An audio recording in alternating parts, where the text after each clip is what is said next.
Oh, yeah? And who's gonna come to save you, Junior? I told you! Don't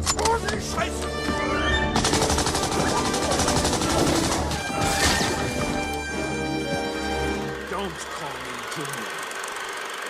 Cinderella story. You want answers? We're on a mission from God. Inconceivable! Take your stinking paws off me! I'm afraid I can't do that. Have fun storming the castle! Hey everybody, welcome to the Story Cauldron, finding the folktales, fables, and philosophies behind your favorite Hollywood films. I'm Bobby, the movie dude. I'm Anthony, the philosophy guy. I'm Garrett, and I'm here. And today on this episode of the Story Cauldron, we are once again joined by a story geek.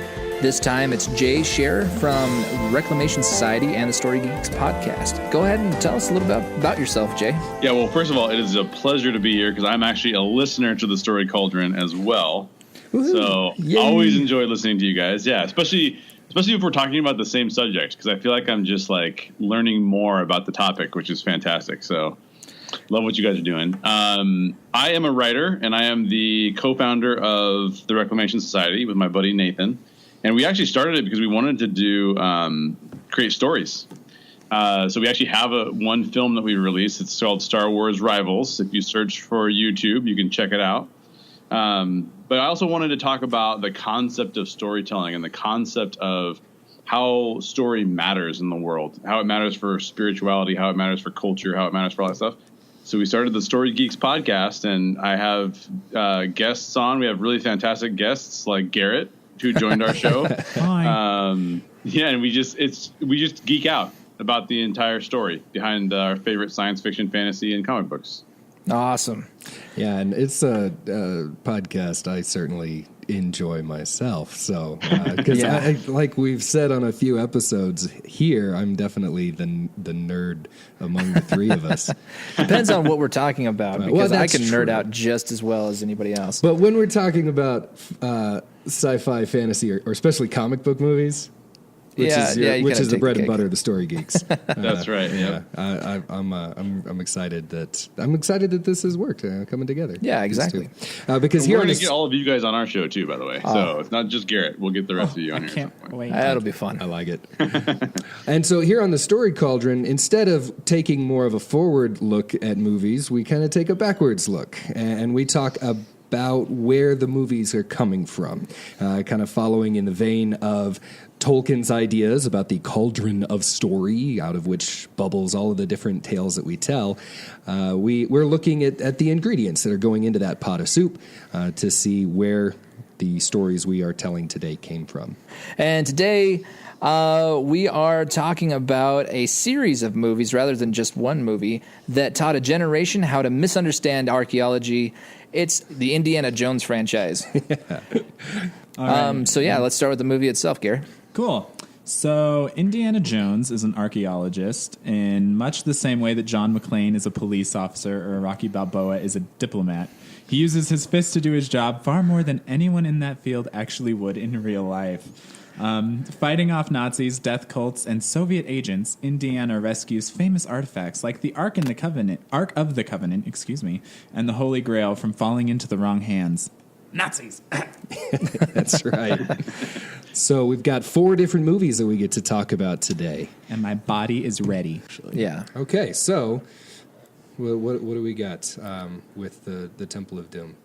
They rip people's hearts out. Woo! That's what you remember about it? Well, I remember when I was little, that was the first thing and one of the only things that actually stopped and was like, that looks awful. Ow. Why? I was also really compelled to watch it again, from like the rocks turning into diamonds, back to rocks or whatever when they're not together. It's all underground. There's lava stuff going on. There's tap dancing in the beginning. Anything goes. It speaks to me. I never noticed, or I guess I never really thought about it being Club Obi-Wan. That's new to me. Do they say that, or is it just like written on the it's written sign? in the background. I'll have to find a photo for you guys and shoot it over to you. That's great. Oh, yeah. I never noticed that. I'll have to put it on the Facebook. Did they sell death sticks? Anyway, so that's an Attack of the Clones joke there, Garrett. You'll get there one day. You'll get there. There's also a C-3PO and R2-D2 hieroglyph. Oh yeah, yeah, in Raiders of the Lost Ark. Yeah. Okay. Yeah. That does sound familiar. I did see that. Yeah. So in the Temple of Doom, this is a prequel. That was an interesting choice. Yeah, I didn't realize that it was a prequel until getting ready for this podcast. And I was like, oh dang, that Everything makes so more much sense. sense. Yeah, although I mean, the nature of the movies is not. It's not a trilogy exactly. I mean, it's just 3 or 4 different stories with the same character. So if you've only ever seen Temple of Doom, you're still it's gonna make perfect sense to you. If you've only seen The Last Crusade, it's still gonna make perfect sense to you. It's fine. Yeah. So the fact that it's a prequel is You might miss out on some of the jokes. Well, that's true. Yeah. Especially with the. We'll get there. Yeah. We'll get there. We talk about The Last Crusade. Yep. So I see you. In the Temple of Doom, it's a prequel, and I don't know why they made the choice to do that. I read somewhere that it was because for the second film they didn't want to do the whole Nazi thing again. Yeah, because if it was after the Raiders of the Lost Ark, it would still have to do with Nazis. And they were like, that's right. Let's not for a minute. And I know with the Crystal Skull, they also didn't want to do Nazis again because they did that for Last Crusade. So the KGB. They pushed it forward into the 50s and had Russians as the bad guys. Which makes sense because Harrison Ford's not getting younger. So. Yeah, also makes you wonder who's the bad guy going to be. I guess it'll depend a lot on what decade they decide to set this new 5th one in. The 80s. So yeah, probably still Russians. Oh, that would... Can you Right before imagine the the wall. soundtrack? John Williams doing 80s music? What? Oh, man. And everything turns into breaking into the Montauk Project and Stranger Things meets up and okay, we're getting way out of there. But. So the object that he's looking for in the Temple of Doom are these things called the Sankara stones. Yes, and they're these. I don't know. I mean, how would you describe the Sankara stones? Do they ever really serve much of a purpose, other than the fact that he's trying to get them? Well, I thought it was something like Shiva gave them to the people to help their villages thrive as long as they didn't turn to evil. Because then if they turned to evil, then their villages would suffer. And so I don't know anything about culture or history, so... Well, at least some of the words you just said are real things. Shiva is one of the major Hindu deities. Yes. And it's hard to... Deity of... most things. Well, it's hard to. Well, since there's describe. 3 major ones, they do. But Hinduism is so complex that, and it's really not even fair to call it Hinduism. Because do you know why it's called Hinduism? It's the English. The English, we like to mess everything up. They colonized India, and they basically said, man, there's a lot of different religions here. Let's just call it all Hinduism. And got it. So there's a lot of different traditions that overlap in various ways. They talk about similar characters, similar gods or goddesses. But so is that why there's so many representations of the same gods from our end? That we see them as the same god, but with different. Well, and that's even true in India, though. There can be multiple different ideas about Shiva from one end of the Indus River Valley to the other. So, or the Indus River Valley. So, but Shiva is one of the big 3 that often get discussed, along with Brahman and Krishna. Or not Krishna. Krishna is an avatar of Shiva, along with Brahma and Vishnu. There he is. Very good. But Shiva, in the versions of Hinduism that tend to promote Shiva more than others, because a lot of different varieties of Hinduism, you kind of have your deity that you focus on. In that way, it's kind of like Greek mythology in some ways, how you would recognize all these different gods or goddesses, but then you would have the temple to Aphrodite or to Zeus or whatever. And so Shiva, there are these these objects called the lingam stones. Yeah, and those are not capitalized. It's not like there's only 5 lingam stones or something. There's there's bunches tons. of them. Yeah, but there are these objects that are designed to symbolize the universe, and in that way, kind of connect you with Shiva, and maybe even in some people's minds, it's going to be an actual object that has power to connect you with Shiva. We'll put some pictures of them in the show notes. There is a long conversation that people are still having about the phallic imagery with these lingam stones, because they're often joined with this other kind of stone, and one of them's kind of mimicking the male energy, and the other one's kind of mimicking the female energy, and so in that way they actually kind of look like male and female body parts in some ways, but so they don't exactly look like the Sankara stones. No, in the they movie. don't. Okay. Like the whole pretty diamond thing. Yeah, you're not going to get that with actual lingam stones. But it's so. Other than that, though, a lot of the representations of Shiva, like the whole idea of the death cult, although that wasn't Shiva that they were worshiping, that's going to be a little bit more Hollywood. Yeah. That's not going to be nearly so accurate. So this is actually the first time that I'm hearing about the lingam stones, and so if I'm hearing this right, it's more of a representation of Shiva. Yeah, think of it almost like a crucifix, but even more than that. I mean, like a crucifix is going to have Christ hanging on the cross. Yeah.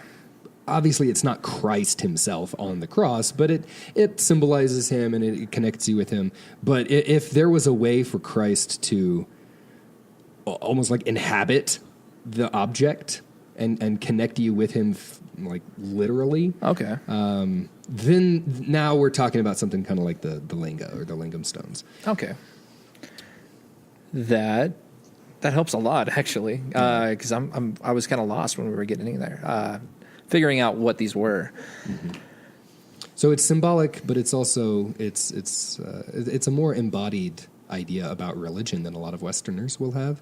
That these objects are in the world and that they are sacred, and so in that sense, the movie, the whole idea that the movie has with these objects are going to bless the towns as long as we are not doing evil.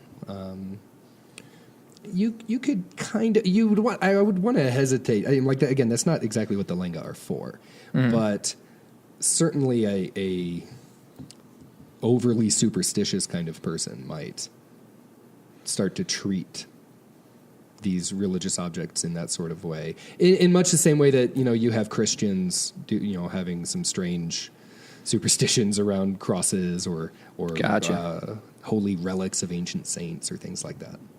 Got it. All right. It is interesting to me when you talk about the Sankara stones and you're looking at this from I would love to hear somebody who is in Southeast Asia and has knowledge of those religions and its portrayal in this. Because I think, as somebody who grew up in Sunday school listening to the Ark of the Covenant stories, and I have actually been quite a bit into Arthurian legend as well. So I kind of get the Holy Grail and the Cup of Christ type of deal, but I have no prior knowledge of these, right? So I kind of wonder what somebody who has knowledge of this religion would say about the portrayal, because it's very much, in fact, I've always thought of this as, because it's a prequel to Raiders of the Lost Ark, and because in Raiders of the Lost Ark they call Indiana Jones an expert in the occult, I've always thought that was because of his experience here in India. Oh, interesting. And we took it from a very much of an occult perspective, right? Like they're worshiping. It's very satanic in its approach. It's a death cult, right? Like all this kind of stuff. And I wonder if that would cause offense to the people who, I mean, maybe as somebody who studies religions and stuff like that, but I've always wondered about, like, we see it as a very occult, which automatically means bad, But you're definitely right that being able to talk to somebody from the inside, who has an emic versus an edic perspective. See, that's what I can do with an anthropology degree. But someone who has firsthand personal knowledge of a religion or of any kind of cultural practice it's always going to be better than someone who's just read about it in books. And that's me. I mean, yeah, I can read about something in books, but you're right. How would someone that has actually lived this worldview feel about some of these portrayals? To be distinct about one thing, the whole death cult ripping the heart out of his chest sort of thing, that wasn't Shiva, if I remember right. That's Kali. That they're worshiping. Yeah, that's correct. Yeah. And Kali is a different Hindu god of death. If you've ever seen, that was in the League of Extraordinary Gentlemen again. I'm thinking of it. Captain Nemo is, or if you're familiar with Captain Nemo from 20,000 Leagues Under the Sea, he is a worshiper of Kali. That's his primary goddess. He's Indian, and that's his worldview. And so he, in some kind of sense, there's some interesting conversations he has definitely in the League of Extraordinary Gentlemen comic books about death and about his mistress that he serves. So, I'm not going to say that the Kalima, that whole chanting thing is accurate. I mean, in any way necessarily. That's wonderful Hollywood storytelling there, but it's just that. I mean, I don't think they're trying to paint an accurate picture of anything religious. So, but I think you're right. It's always good to talk to somebody with personal experience. But another thing, a thing I like about Temple of Doom, Willie. Yeah. Like, she's so annoying, but I think she adds. And then Data from Goonies. He's in it. Like, Yeah. So, booty traps. Yeah, that's what I said. That's one of the other things that really made me like go back to this one, is because just like, what? Yeah, well, I mean, there's so many things in this film that are kind of, to me, they just seem like, I understand how it's working in the film, but at the same time, it's like, oh my lordy, how did this? Okay. It's almost like a story that you would get at an improv night. Oh, where people are yelling things out, right? What are you? You're a lounge singer. Kid sidekick. You're fighting Lao Che in a club for a diamond and an anecdote. Yeah. Or anecdote? Oh, my Lord. Anecdote. No. You're going to save your life by telling old stories over you. It's all right. Whoa. Oh, dear.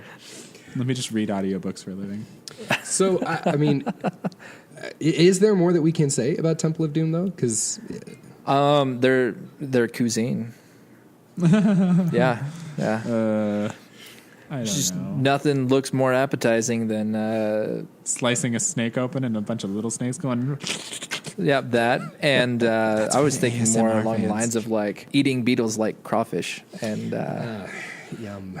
yeah, tasty, and just the reactions from Willie's good for that, especially. short-rounded simple Willie. like soup.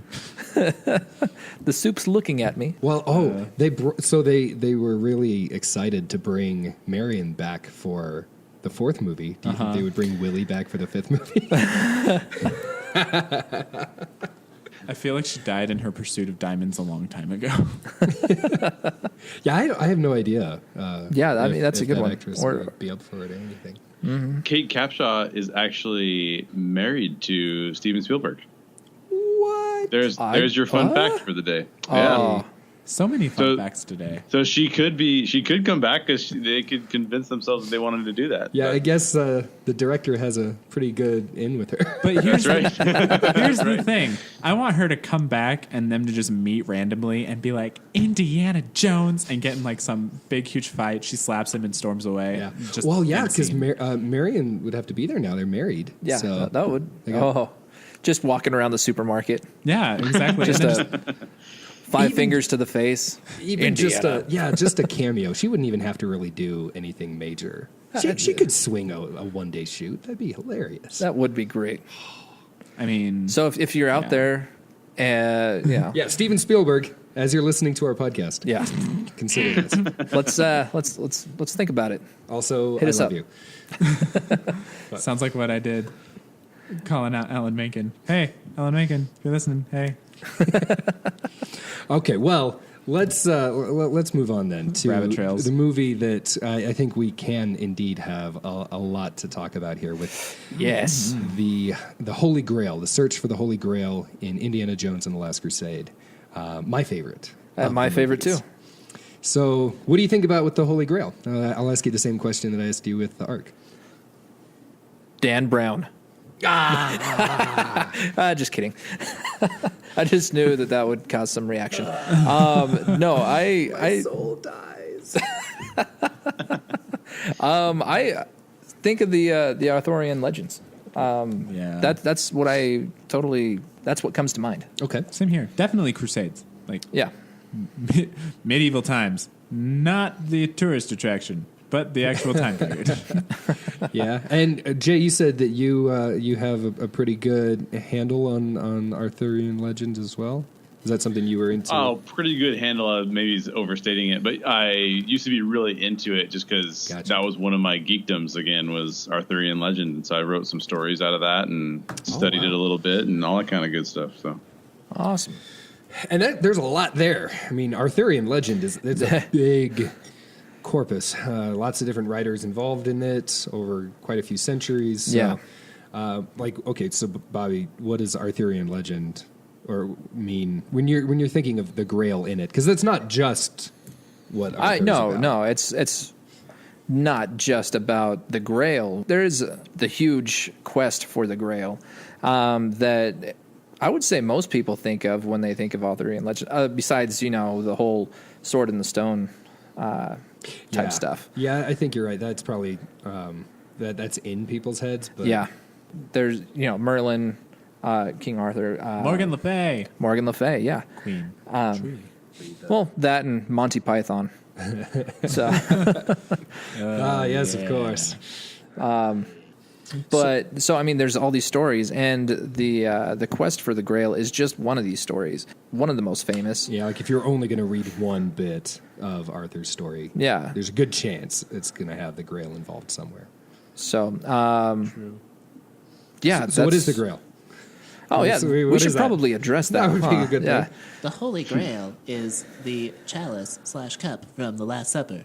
Yeah. At That least, was my nerd voice. Hi. that's certainly the way that the story ended up forming. Yeah. Early on, it looks like it might not necessarily have been that. Yeah. But at some point, it's been quite a while now, but at some point throughout the centuries, it kind of got attached to and I'm using Tolkien's language there. That's what he says. He says he talks about these ingredients getting attached to each other in different ways. But that got attached to this other story of the Holy Chalice, which is what you just said, the cup from which Christ drank at the Last Supper. Mm-hmm. But prior to that, the Holy Grail, when some of the earliest legends that we have seem to talk about the Grail as a plate. As the plate on which a cup and some other things were served. I have heard that one too. I'm just going off of The Last Crusade because I watched it this morning. Well, sure, yeah. and that's, I mean, now that's what and I think that's probably the dominant image is of just the cup. But it looks like maybe, and it's hard to say for sure, but it looks like there were some pretty strong elements of the Christian practice of the Eucharist motivating the story of the Holy Grail. Even when it was a plate, it was a plate on which the Eucharist was being served, or something like the Eucharist. So that that's the bread and the wine, which is either embodying or symbolizing the body and blood of Jesus in this ritual that Christians that we Christians like to practice. So it's this very important thing especially in medieval England and medieval Europe as a whole. I mean, it was this hugely important thing. You really couldn't find anything more important than the elements of the Eucharist. And So the Grail shifts and morphs over time to kind of simplify. Instead of just being the plate, it's the cup that is on the plate. Well, it makes sense, I think, from a storytelling perspective to make it the cup so that, people can do things like drink out of it.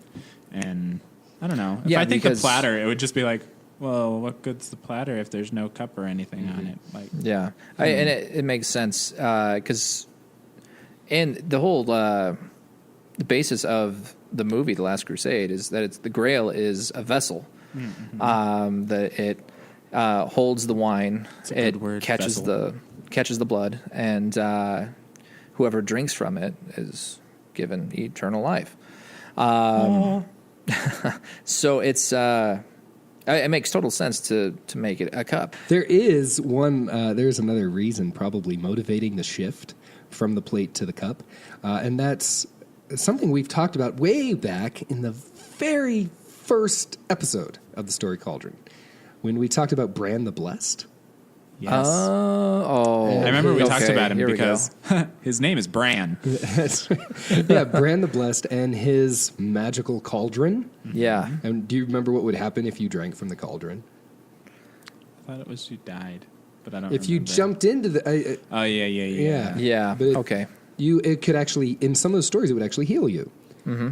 And at least, and now we have stories of Arthur from all over the place, from England, from France, and from Wales. In fact, some of the oldest stories of Arthur are from Welsh mythology with Bran and this stuff that's recorded in the Mabinogion, or however we say that. And so this cup that heals you. Although in a lot of the stories, the cup, it people don't necessarily drink from it. Well, now I don't remember. Do they drink from it, or are they just using it to pour stuff onto other people's wounds? Don't. A lot of the stories are just looking. They're just trying to get it. Never mind. Yeah. I'm thinking of the movie still. My bad. Just trying to find it, and it's this symbol of purity.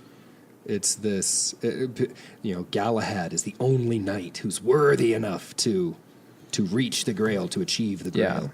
And so I think maybe that's something I love about The Last Crusade too, is that if you're looking for kind of the ultimate quest, that's the Grail quest. The Grail quest is designed to be the ultimate quest that only the greatest of heroes could possibly achieve. And now you've got Indiana Jones, punching Nazis to get there first. Yeah. No, and they make a reference to that with the last night that's in the, I don't know what the room would be called, but the room where the Holy Grail is. Yeah. He's like, oh, I was sent here because I'm one of the bravest, and things like that. And Indiana's like, okay. Yeah. Cool.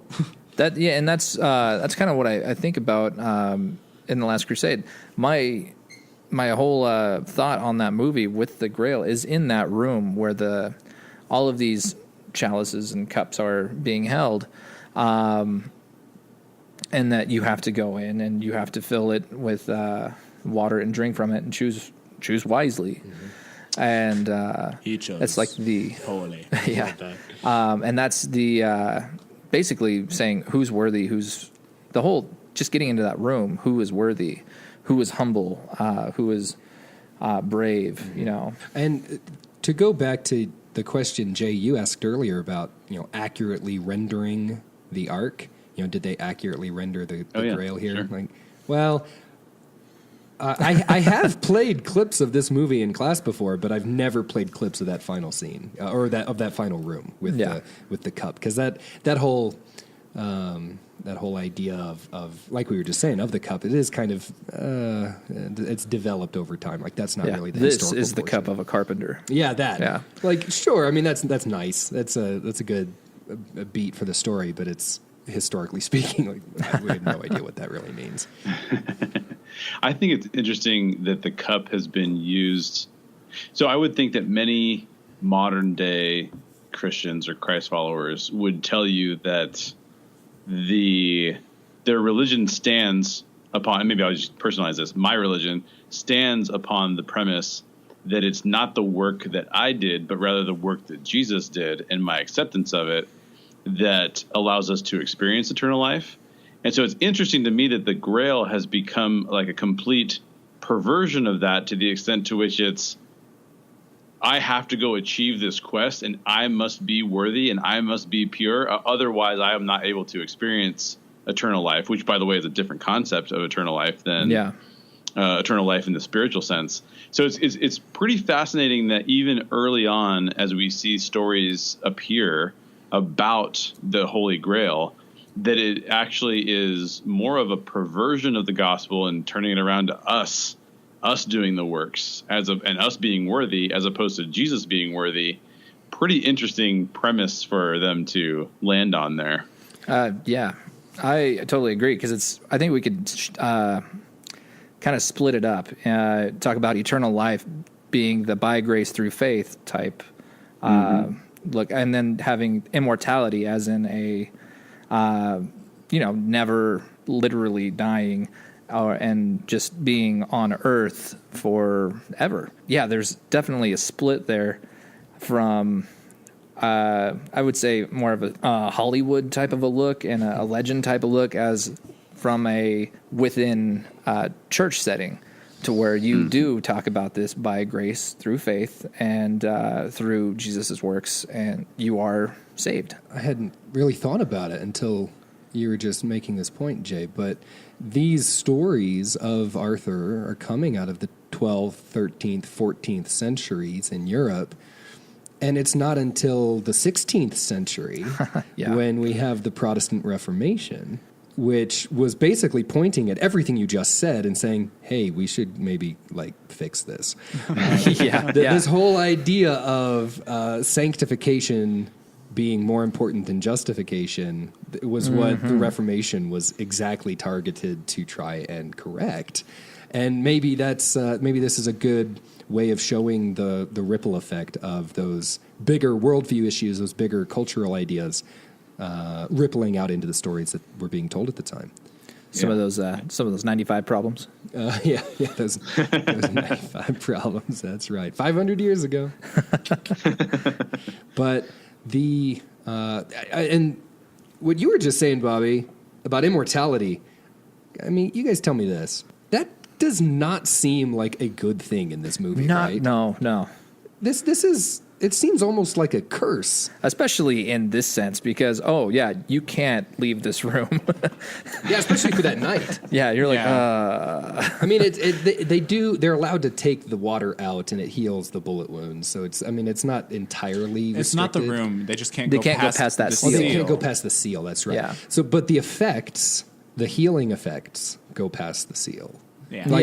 If you're healed within the seal, you're good. If I was watching, if they were to make this movie now, half of me, the cynical part of me, would expect for Father Jones to just start bleeding again as soon as he crossed the seal, Yeah, but I feel like, he's fixed now, so he can walk out. Because everything happened within the area of the seal. But what wouldn't that be like a... You know how in magic always comes at a price, right? Yeah. And so there's always there's this fine print that you have to read. So if he was healed, but only within the seal. Yeah. Well, the effects of immortality does not go past the seal. So that's if he was not completely healed by the water by the time they took him past the seal, and he just had this bleh. I could see that. But I like to think that, yay, happy ending. Well, now my mind is just kind of thinking maybe because the temple was destroyed, because Dr. Elsa Schneider decided to try and take it past the seal, maybe that had something to do with it. We're just kind of, okay, what's done is done. Bye. So. Oh, yeah, it's kind of finalized. Yeah. One thing I do think it's worth mentioning, I don't know if this is taking us too far away from your topic right now, but I think one big mistake in the Indiana Jones franchise has been the use of its female characters, which are either very in need of rescue and not very strong, Or yeah, exactly. Yeah. Exactly. Or on top of that, they're also conniving and backstabbing. And so you have this kind of setup that's very machoistic, I guess you'd say. But I don't know what you guys make of that. Yeah, I think it's hard to argue with. Yeah. The one exception I can think of is, and it's only in one scene, because after that scene, she kind of turns into the damsel in distress more. But the drinking game, or the drinking competition with Marion in Raiders, she's pretty impressive in that. You know, she holds her own. But then, for a good portion of the rest of the movie, she's being literally carried around through the streets of. Yeah. I think she has her moments, though, more so than any of the other female characters, just because, like, the whole fight scene on the airplane at the end of Raiders, that whole thing, but, like, getting stuck inside, it's kind of like, But, you know, she was the one that took the initiative and was like, I'm going to take this guy out. Yeah. Excuse me. Her coming back to the kingdom of the Crystal Skull was, I don't know, I thought that was kind of cool. I like when movies do that. But now I'm struggling to remember anything really relevant that she did in that movie. I mean, well, granted, I repressed a large portion of it. So, yeah, I mean, I think you're right, Jay. I think that whatever they end up doing with this new movie that they're talking about, they're really losing a good opportunity if they don't incorporate stronger female characters. Yeah. Obviously, I mean, whether you want to talk about a storytelling perspective, if you want to talk about a box office perspective, there's no reason not to do it. Yeah. True. But yeah, I do think that since you guys are the story cauldron, I mean, I do think that damsel in distress type of idea is pretty prevalent in the pulp era of stories. So you do get kind of a lot of damsels in distress with overly buff guys who tend to punch people instead of thinking of smart ways around it. You know, like that is kind of a pulp thing to kind of pursue. But it'll be interesting to see in 2018, 2019, whenever the next one's coming out, what they'll do. Because I do think you're right. They tried to make Marion's character come back in a way that was stronger. But like you, I don't remember any of what would have made her stronger, you know? Mm-hmm. Yeah, and now I'm remembering another line from Tolkien when he's talking about this cauldron of story. He says, we must not forget about the cooks, that we're not bound to these old tropes. We get to use them in the ways that we choose. So, yeah, the pulps were pretty intentionally misogynistic, but that doesn't mean that even though Indiana Jones is a modern day incarnation of those pulp heroes, he's not forced into being misogynistic as well. And so I think if they want the movie to be viable, this new one, they're going to have to treat whatever the female lead is or leads, they're going to have to give them more interesting things to do. Can we just have Patty Jenkins direct the new Indiana Jones movie? Ooh, that'd be awesome. She could get it right. That would be pretty great. She can direct whatever she wants to. I'll watch it. After Wonder Woman. I mean, that's Definitely. as we've been talking for the last few minutes about female characters. I'm like, I just want them all to be Wonder Woman now because she was so good. Well, in this adventure story kind of thing. Like, let's let that happen. So I just read through a brief synopsis of Indiana Jones and Kingdom of the Crystal Skull, and it sounds like all Marion really does is get kidnapped and send a letter with a riddle in it to Indiana Jones. And have a kid. Oh, yeah. Well, that happened before the movie started. True. That was in that little gray area in between Yeah. the third and the fourth. That was in that gray area where anything was possible still. Yeah. Okay. Well, anything more about The Last Crusade? Because we keep. I know you're excited, but we do need to talk about the Crystal Skull. We do, but the Grail Diary. True. There was so much in there that was just awesome. In fact, the entire story of, well, I wouldn't say the entire story, but big chunks of the story of lore and stuff that we know pop up in that diary. In fact, the Knights Templar, the Three Brothers, all that type of stuff is something that it's not completely what I have read, but it's a little different from what I had read of that same story. But right. In the movie, you mean? Yeah. And but I thought that was kind of cool. That's all woven in. They didn't make their own story like they did with Temple of Doom or anything like that. Some of that history is, you can reference it a little bit. Yeah, the Knights Templar really were a thing. Yeah. Although it's hard to weed through all of the Dan Browns of the world to find out what they actually were. And if you don't know what we're talking about, it's the Da Vinci Code. The Da Vinci Code is based on this book that came out in the 70s called Holy Blood, Holy Grail, which is hilarious. Like it's a really fun book to read if you like conspiracy theories. It's nonsense, but it's fun to read, and it's all about the Knights Templar and things like that. So yeah, it's hard to cut through the curtain, so to speak, but it's. That's actually. I said I've played The Last Crusade in class before. That the part that I tend to play, and I've done a couple, but there are different bits of the trials that he goes through with the Grail Diary at the end. Like mainly the scene with the leap of faith. Yeah, I play that in class, and then we talk about how that is a horrible depiction of what faith is. But it's a great scene in a movie. At least as far as as Christianity goes, it's a pretty poor depiction. At least I know that this would get us off. I could talk for a long time about that. It's a lot of people have that idea of faith, and they shouldn't. But that's beside the point. But yeah, and then we talk about the Grail Diary, and we kind of compare it to the Bible. It's like a guide for various things.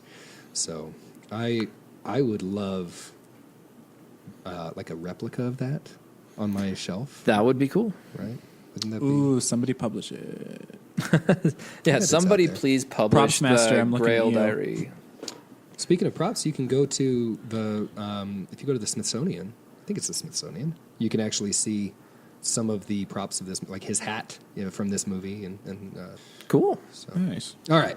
Well, let's get to everybody's favorite entry in the Indiana Jones canon, the Kingdom of the Crystal Skull. I was going to ask this later, but I think maybe we should just talk about it now. Why was this movie? Why does this movie get the rap that it gets? Well, why I think people Jay hit the nail on the head with we talked about it a poorly chosen MacGuffin. Yeah, what is? I love that word stuff. It's these skulls. Yeah. Yeah.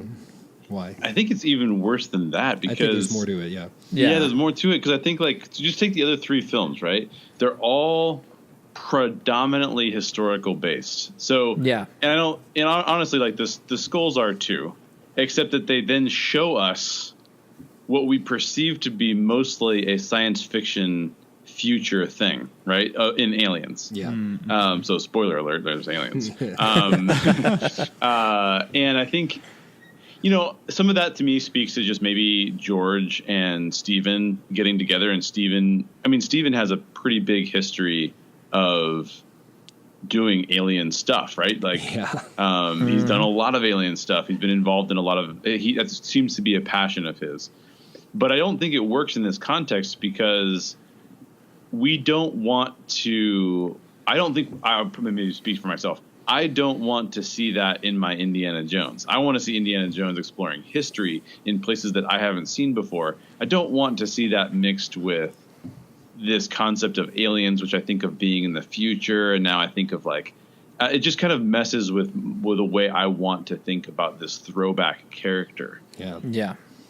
Yeah. It would be like, it's, I like bringing different genres together and mashing them up, but it doesn't work. There's no synthesis here. It's like a car crash. It's not like a soup. I don't know if my metaphors are making sense to you, but the way I kind of look at it, the way you say that, it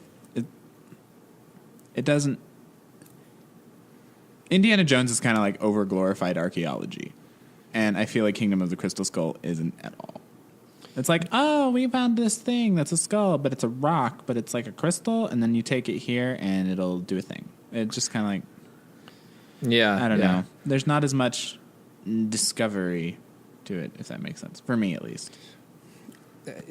Which is a funny thing to say in some ways, because they discover aliens or other dimensions or something. But it's so. It's just, I think it is because it lacks the sort of historical context, and it's so far out there that it gets hard to be believable. It's like with the other three movies, even when there are these crazy things happening, when faces are melting, or there's this guy who doesn't die. In this weird sort of way, there's this inner consistency of reality to the story that you can. It makes sense. It works, within the fictional world that is being created here, and still the crystal skull. It's especially the way that you kind of think it's leading up in one way, and then oh no, there's a UFO coming out of the ground. Like even within the movie, it doesn't. It catches you by surprise, and not in a good way. The suspension of disbelief is kind of like, okay, you had me, you lost me within 15 minutes of him getting catapulted into a refrigerator. Well, and honestly, I think that a lot of people talk about that scene, and it is stupid. Like, don't get me wrong. I'm not going to defend the fridge. It's fun. It's fun in a way, but there's a lot of stupid things. Like, one stupid thing would not ruin a movie. There's stupid things in a lot of movies that... you still, enjoy the movie. You just kind of say, okay, well, that was, whatever. Exactly. But it gets to a point to where, like, you're just layering it on that you're totally taken out of the story itself. Yeah. And that's, if the only thing about this movie that was dumb was that a fridge saves him, which apparently George Lucas, like, he still contends there's like a 50% chance that could actually happen. Would he try it? I don't. But even if that were the only dumb thing about this movie, I think I don't know if the movie would have been that bad. I'm not sure if the whole. I think one of the things that also rubs me the wrong way is bringing in his son like that. Yeah, I think that they were trying to capture some of the family dynamic that worked so well in The Last Crusade, and it just falls flat here. And it's not. I don't think it's. I don't think it's necessarily the acting. I don't think it's necessarily the writing. I think it's just the idea just doesn't really work as well because they don't know each other. I know they're trying to tell a slightly different story with that, but the beauty of The Last Crusade is that his father and Indiana Jones, they have this long loving history and that had plenty of issues that were rooted around some of the things that they're addressing right there in the movie. And trying to forcibly inject kind of family emotions back into this, it feels far too manufactured. Yeah. They were trying to do way too many things. It's just another example of Harrison Ford being a terrible father. pick your movie. He shows up as a really terrible father. That sounds like a Robot Chicken sketch where you have like all of Harrison Ford's kids in a group together working Harrison through their Ford issues. child support group. All of his characters' kids, I mean. That sounds awesome. That would be hilarious. That would be. I do think this movie is a mashup of all the different things that George Lucas has been involved and interested in, especially when you partner him with Steven Spielberg, because you've got Indy, which is the normal kind of old school thing. You've got some elements of that, the pulp aspect, but then you've got the 1950s creeping in. So you've got some of those elements with what you guys talked about it in the beginning with American Graffiti. And then you've got those alien kind of aspects of what they've been through with Star Wars, but also with all of the other films that Steven has done in that alien range. And I think it's just an amalgamation of too many things. And I couldn't not agree with you more that it just does not work to bring his kid into it. And I think they probably had some hope somewhere that they could actually take Shia LaBeouf and turn him into the new Indiana Jones and carry forth the story with him. But honey, no. That's just terrible. Yeah. And of course, we didn't know what was going to happen with Shia LaBeouf at this point in time either. But even then, it seemed like a bad call, Yeah. Yeah, because he was just coming off of the Transformers movies when they made this, wasn't he? Yeah. That's debatable how much of an action hero he would have been even in that. Yeah, exactly. So I don't know. For all of the flack that I think this movie quite rightly gets, it still made a lot of money. Like True. It is going to be like there was no financial reason for them to not greenlight it, and it even made some pretty good reviews. I mean, a lot of the critics liked it quite a lot, and like I said earlier, I think that also this movie kind of suffers from the general fan attitude of, they hear that somebody else doesn't really like it, and so then they start to focus on the negatives, and they forget some of the other stuff in the film that wasn't necessarily that bad. I mean, like I like John Hurt's character in the movie, in The Kingdom of the Crystal Skull. Yeah. I mean, I like John Hurt in most anything that he does. So he was the guy who kind of like had raised Mutt. What a dumb. See, even that, it's so on the nose, right? Because Indiana is named after the dog, and they name Mutt the dog. Like, oh, come on. But John Hurt's character is the Just guy think of Mutt and Jeff. I do have to admit, though, one of the things that I did like from Kingdom of the Crystal Skull is how Mutt is terrified of spiders. Because there's always something that they're afraid of. For Indy, it's snakes. For Indy's dad, mice and rats. And then for the son, spiders. And they're just like, I see you. I would have liked... Sean Connery he wasn't in the end scene, right? In the wedding scene? He didn't have a cameo? Oh, no, he died. That's right. He died. Well, Sean Connery didn't die. But they talked about the character being dead in the movie, so that he didn't have Henry died. Yeah, that's Not right. Henry Jr. Not Henry the Third. Not Henry the Third either. Yeah. Okay. But yeah, as far as the movie goes, I mean, these crystal skulls, there are these crystal skulls out there that have been, passed around various museums in various times, but it looks like a lot of them, when they've actually been put under the microscope, they've almost to the letter have come out as being forgeries or fakes in one way or another. Mm-hmm. Like they don't actually date back centuries and centuries and centuries. Like, oh, this seems to have been made like in the 50s. So there's not really that much of a mystery there. But it is mysterious. If you were to just find one in your backyard, I would be freaked out. Yeah. But this is more the kind of thing like, whereas the Ark of the Covenant or the Holy Grail, like, man, those are deep and interesting. These crystal skulls, like, that's what I would expect to find at like the weird shop downtown that sells smelly candles. It's not the kind of thing that on the nose. Yeah. Yeah. It doesn't capture you. Even and they're trying to make it more interesting by bringing in this alien element, and kind of talking about what have you seen the pictures of the effects of skull binding from various people groups in South America? No. I'm gonna have an album of pictures to attach to the show notes for these, but it's a practice that we don't really know why people did it. So again, it's mysterious, and George Lucas wants to capitalize on that. But we have these skeletons, that we find, human skeletons, where the bones of the skull have been formed, misshapen in a way. Kind of pulled back. Yeah, pulled back, tied back, so that the skulls look long and kind of oblong, kind of like the alien skull from the movie Alien, and from this movie, exactly. I mean, like clearly they're channeling that to tell this story, but I don't know. Apparently, this is a movie that they had talked about making as early as like 1993 or 94. But it never worked out until 2008, and well, if it worked out then. So, I think we are probably getting close to.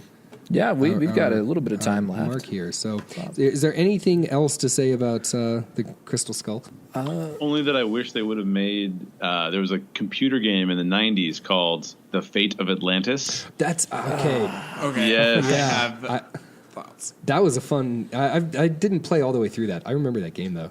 I wish they would have made that. I really enjoyed that game, and I wish they would have just made that, because that game had so many elements to it that I thought were worthy of being in a film. So I kind of wish that had happened. Do you think that would work well for the next one, whatever that might look like? I think it could. I mean, he's getting to the point. It's hard to say. I heard a joke back when they announced that this movie was coming out. This is in the early 2000s. I still remember this joke because I thought it was hilarious. This guy on the radio said, out here in California, said, "What is it going to be called? Indiana Jones and the Temple of Hip Replacement?" And it's only getting worse, right? Like, it's only getting how many years can this guy be a hero? You know, even in The Force Awakens, which he was amazing in, he looked a lot slower, right? Like, and there's no offense to him. He should grow old gracefully. So I mean, he's almost 80, isn't he? He's in his 70s. He's close. Yeah, he's got to be close. Jeez. So for me, I think it could make sense, but I'm a little worried in general because, you know, I don't know. I don't know where they're going to take it, and I'd love to see that movie on film, but you know, yikes! I'm not sure how it's going to work. I especially hope they don't go hey, let's just digitally make him look younger. Oh no! Yeah, no. That would make me a sad Garrett. Yeah, indeed. Yeah, no doubt. And can they just do another film where maybe number 4 didn't happen? Alternate universe? Yeah, there you go. Something happened in the late 40s that a time travel movie just totally derailed. And we're looking at a different dimension now. The Cold War blew us back a couple of decades. Oh, that would be almost not written out. Never mind. Do you think it would be better or worse if Harrison Ford's character dies in the next movie? I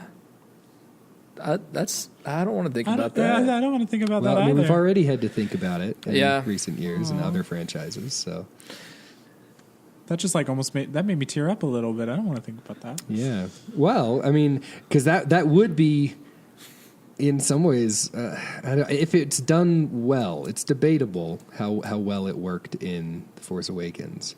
But if it's done well, I mean, it could be an honorable way to send off the character, but he is the character that's supposed to ride off into the sunset at the end of every movie. Exactly, so, I really don't know how I would answer that. I mean, at the very beginning of the Crystal Skull, they said that Sean Connery passed away. I'm like, oh.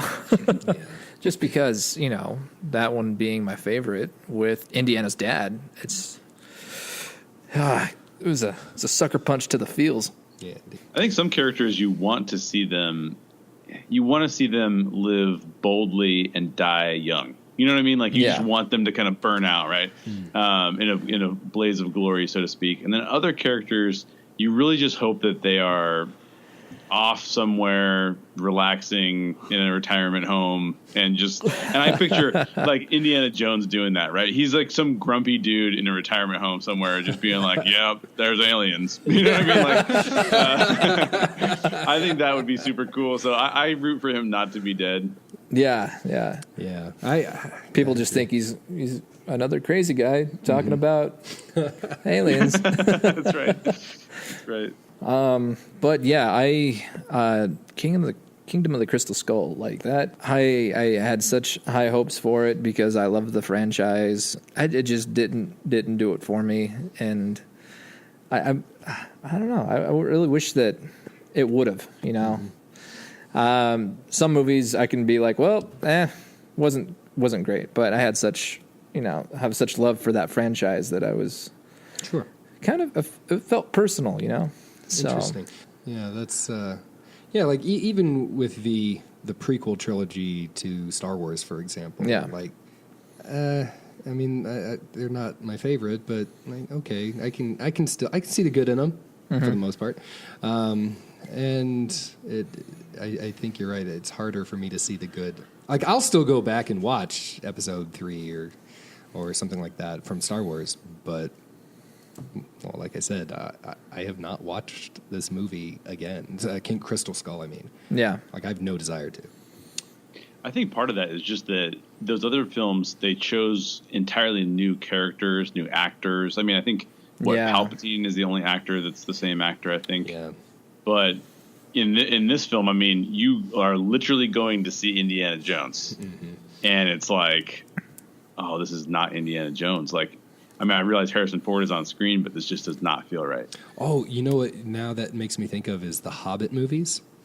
And when Orlando Bloom came back to play Legolas after playing Legolas in Lord of the Rings, and I thought it was horrible. That was one of my least favorite things on a long list of problems with the Hobbit trilogy, because it just took you right out of it. It just didn't work, and that had the added problem of being a prequel to movies where now it's obvious that the actor is 15 years older, and this is. The problem with prequels, am I right? Well, yeah, that just made me think of Wet Hot American I Summer. know, same. Oh, yeah. First day of camp. Woo. Yeah, it's supposed to be 3 months prior, yet they're 20 years older. Comedies can get away with it, though. Yeah, I mean, it's funny. It made it funny. So, Or, I mean, you completely recast an actor and just say he had plastic surgery. I mean, sure, you can get away with that, but not here. Not here. Not with Indiana Jones. So, okay, well, I think we've talked quite a lot about what we would change if there was anything, because I like that new format on the Story Geeks too, because we kind of talk about that a little bit at the end of each of our podcasts, but to have like a full 30-45 minutes all about that, yeah, just really to cool. break down the story. I heard that Batman v Superman episode, Jay, and I really agree with where you guys went. Like, man, that was. Oh, there's a lot of things you could do to improve. Yeah, that. I mean, the three things that you guys chose. Well, both of you guys, I was in full agreement, cheering you from my car, listening. Woohoo! Yeah, that's cool. I think it's one of those things where it's too easy to be like the Monday morning quarterback. You know, like it's too easy to go back and say like, oh, this should have happened, because when you're in the midst of it, there are challenges to the filmmaking process, as I'm sure you know better than I know, Bobby. But like there are challenges to that where you just have to overcome them in the moment, and then you just hope for the best at how it turns out. But the problem, I think, with a lot of these films, including Crystal Skull, is that the problems were apparent in the script. Yeah. You know what I mean? It's like, this is a problem. Why didn't anyone notice this from the script? So yeah, I can totally understand it in the frame of like we mentioned earlier, where Harrison Ford had the flu and wasn't feeling it. Can we just change this? And he was like, oh, yeah, whatever. We need to get this shot done at this location. We have it for 30 more minutes. So on, but yeah, if it's in the pre-production stage and you're looking at it as like, oh, yeah, I think we could get away with it. I mean, you probably shouldn't get away with it if you think that we'll try. But they did get away with it. Let's just again make that clear. They made a lot of money with this movie. Yeah, the fans obviously. It's funny to see the almost universal opinion. Like I have yet, I know people who will go to bat for Episode 1, The Phantom Menace. I don't know anybody who defends the Kingdom of the Crystal Skull. Yeah, that's pretty bad. But yeah, I think if you have an issue in pre-production, you should address that issue and just try to come up with the best end product that you can, rather than just push it through the mill. So. Absolutely. All right, well, Bobby, before we say our goodbyes here, I have to ask you the question, and this might be the hardest one of these I've ever asked you. I think I know what it is. In a fight between Indiana Jones and John McClane, who's your money on? Can I just picture them walking off into a bar called the Sunset and just talking and sharing stories? They're sitting down at Rick's Cafe. Yeah, there you go. Yeah, and in Morocco. I think they would have to fight. Maybe they could fight for a while. They would fight over an artifact. And then realize that their moms have the same name. The same dog's name. The same dog. They have the same dog's name. My dog was named Indiana too. I don't know. I don't know if I could pick this one. I mean, I can't. I really can't. I don't want to. I don't. Yeah. If I would cry the day that was a thing. All right, yeah, this is our first tie. Fair enough. Fair enough. Okay, well, is there anything more to say? I think we've about run the gamut here. Yeah, I think you're right. Garrett, anything that you want to add? I'm going to get so much flack for this. I would choose Indiana Jones. Oh, well. Because Harrison Ford. I did think that's my only reasoning. I mean, if you look at Harrison Ford, then you have like Air Force One. I will say that type this of stuff too. So I've never had the desire to dress up as John McClane. That's true. I like shoes. He does get style points for sure. Indiana Jones does. He's much more suave. Now I think I might go back and buy that hat. So what about you, Jay? Any last thoughts on the on any of it, really? Not much. I mean, I would highly recommend that if you are a big fan of Indiana Jones, that actually some of the books are actually fairly decent. They're not bad. I like them better than I like the Star Wars novels, which is basically like confirming that I'm the biggest nerd that's ever lived. But I read both of those properties, and I like the Indiana Jones novels a lot. The posters for Indiana Jones are fantastic. I showed you guys before we started recording. I showed you some of the posters that I had in the studio here, but that's really cool, I hope that, yeah. Oh, thanks. Yeah. I just hope that this next movie is really strong and we all come away loving it. And I have to admit that after Crystal Skull, because I've seen Crystal Skull 3 times. I saw it once in the theater, once when it came out on video, and then I was like, is it really that bad? And watched it again later. and said, yeah, it's really that bad. And the answer is yes, exactly. Because you guys didn't even bring up the worst scene of all in the Crystal Skull, but it's of Shia LaBeouf's character swinging on the vines. Oh, which is yeah. just awful. No. I blocked that part out, actually. Yeah, that was part of the repression. Yeah. All right, so we know Jay would recommend it to everybody. I would. Yeah, same. Yeah, same. Yeah, so just get out there and enjoy a good story. Yeah. Watch it, love it, write us a review on iTunes about it. Ding. Yeah, definitely. And show some love for our guest, Jay from the Story Geeks. Write them a review as well. Where can they find you on the internet, Jay? You know, if you type hashtag Story Geeks, hashtag the Story Geeks into any of the major social media things, you probably will find us. But you can find us on YouTube now. We have a brand new YouTube channel. Started it like 2 weeks ago, so you can watch us talk about these different geek films if you want to. Or you can find us on Podbean, iTunes, Stitcher, any of the major podcast kind of outlets. So yeah, I would love for new fans, love for new people who want to converse with us about what these films are saying about spirituality, culture, storytelling in general. We're all about those things. So yeah, and I really like how you guys do a great job of interacting with your listeners. Actually, that's how this collaboration ended up coming about. I just because I listened to the show and voted on one of the... Oh, no, I sent you a question. That's what it was. I asked you a question about something. Yeah. And then we just started emailing, and then you're like, hey, wait, you guys do a podcast, too. We should talk about this. And here we are. So this has been great. I'm really glad that you could come on.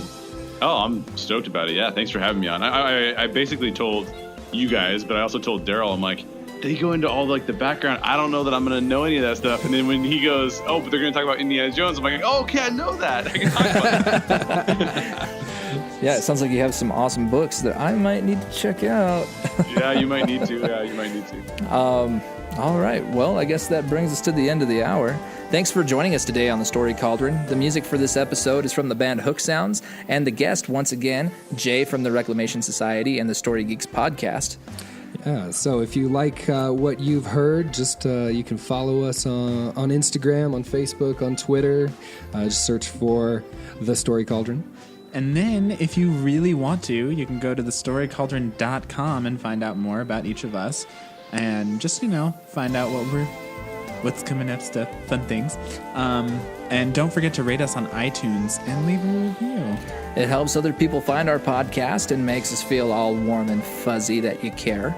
And until next time, we hope you guys find a good story and maybe tweet at us a movie that you want us to talk about. And make sure you guys show the Story Geeks some love as well. And until next time, bye.